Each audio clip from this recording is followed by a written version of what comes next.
సమస్యలతో బాధపడుతున్న వాళ్ళు, సమస్యలను పరిష్కరించుకోవడానికి ఏదో ఒక రాజకీయ పార్టీ అండ కావాలనుకుంటున్న వాళ్ళు చిన్నంగా జగన్ వద్దకు క్యూ కడుతున్నారు. ఇప్పటి వరకు వైఎస్ఆర్ కాంగ్రెస్ పార్టీ సమస్య ఎక్కడికుంటూ అక్కడికి వెళ్ళింది. కానీ ఇప్పుడు సమస్యలతో బాధపడుతున్న వాళ్ళు జగన్ దగ్గరికే వస్తున్నారు. ఆయన తాడేపల్లిలోని రాష్ట్ర పార్టీ కార్యాలయంలో ఉన్నప్పుడు అమరావతి నుంచి అమరావతి రైతులంతా వచ్చి మాకు ఇప్పుడున్న ప్రభుత్వం చంద్రబాబు నాయుడు నేతృత్వంలోని కూటమి ప్రభుత్వం అన్యాయం చేస్తోంది, దయచేసి మీరు రండి, మాకు సహకరించండి, మా భూములు మాకు ఉండేటట్టు చూడండి, మమ్మల్ని ఈ బాధల నుంచి గట్టెక్కించండి అని చెప్పేసి వేడుకున్నారు.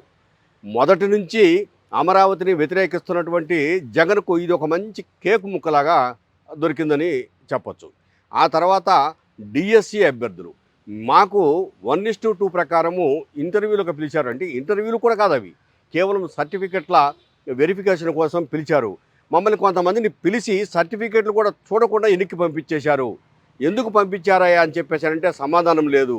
ఇప్పుడు మీరు వచ్చేసేసి డిఎస్సిలో అవకతవకలు జరిగినాయని మీ పార్టీ తరఫున బయట పెట్టేసేసి నాయకులు మాట్లాడుతుంటే ఇప్పుడు మా దగ్గరికి వచ్చేసేసి సర్ది చెప్పే ప్రయత్నం చేస్తున్నారు. రాష్ట్రంలో నంబర్ 1 స్థానంలో వచ్చినటువంటి వ్యక్తికే అక్కడ ఉద్యోగం రాని పరిస్థితి ఉంది.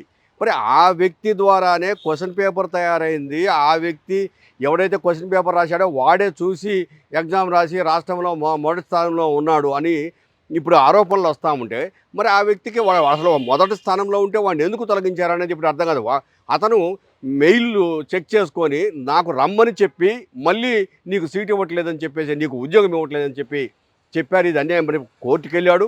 కోర్టు ఏమి డెసిషన్ ఇస్తుందో చూడాలి. మొత్తం మీద డిఎస్సి అభ్యర్థులంతా కూడా జగన్ దగ్గరికి వచ్చారు, జగన్తో కలిశారు, ఉద్యమానికి సిద్ధమవుతున్నారు. ఇంకా రకరకాల సమస్యలతో బాధపడుతున్న వాళ్ళు, రాష్ట్రంలో భూ సమస్యలు చాలా ఉన్నాయి, వీటన్నిటిను బాధపడుతున్న వాళ్ళు వీళ్ళందరూ జగన్ దగ్గరికి వస్తున్నారు.